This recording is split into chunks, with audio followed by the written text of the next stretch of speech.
Blessing our armed robbers. Then I said, then turn the car, reverse. As he put it on reverse, a gun was on my head. Automatic weapon. They said, don't move. You move an inch, we blast you. I told Chinedu, don't move. They dragged me out of the car. Dragged Chinedu out of the car. Shot the tire of the vehicle. Put Chinedu in the boot of the car and put me inside the car. They met another driver inside. They said if we dare look up, they will kill us. We close our eyes. And we were pressed to the ground inside the car.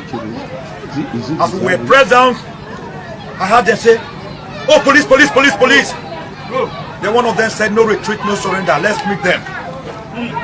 Because I couldn't look up, apparently they moved out of the car. And I could hear guns booming. It was a staccato of bullets raining. Here comes Armageddon. It was a war situation. And they were firing. And as they were firing, the car was moving. They were telling them advance, advance a little. Then I heard them shout again, another vehicle, shoot. Then they started another round of. And then I heard them say, oh, we killed some of them. We killed some of them. Then tomorrow now, they will come out and lie and say some of us were killed or injured, even though none of us have been injured. I heard them saying that. The bad news, that I was not profiled. We were never profiled or targeted. Meaning that they merely operated randomly. It is bad news because it could have been any person, any other person. Bad news because it was when we were in the car with eyes closed that they started preliminary questions. What is your name? I said, Chief Michael Zekome, SAM. They set my pocket, took out the complimentary cards and other possession. I heard the card. I said, what is your full name? I said, my full name is Chief Michael Zekome, SAM. Constitutional lawyer, human rights activist, Akpakpa Bigibie Dolan. They said yes. They said yes, you're a man of truth. That's what is written on your card. I didn't even know they were holding my card. They said, so you're a lawyer? I said, yes, sir. How long have you practiced? I said, 32 years. I said, well, even if you tell us lies, by tomorrow we know who you are. Do you know what? We always know who you are when we capture, when we kidnap people through the press. So even if you lie, we are going to know who you are tomorrow. That is how we were driven for about 4.5 hours. Through rough roads, through highways. You could feel it on the body that you are on a highway. You could feel it on the body that you are on a rocky path. You could feel it on the body that you are in a swamp. You could feel it on the body that you are inside the forest, that you are on a footpath that is not tarred. About 4.5 hours. Before they dumped us in a small, uncompleted building, far away from civilization. Far away.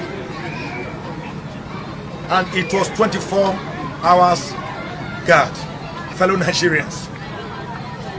We are not talking of toy carrying kidnappers. They told me that they have cell units across Nigeria.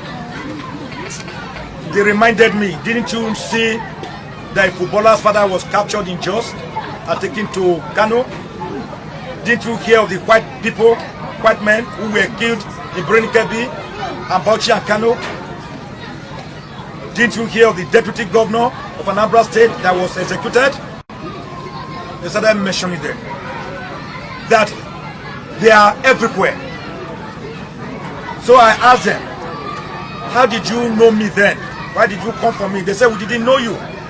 We just operated. And you happen to have run into us. And that when they started reading of me, they said, we believe that God allowed us to catch you for a purpose. To draw attention to the world, to draw national and international attention to this issue of kidnapping.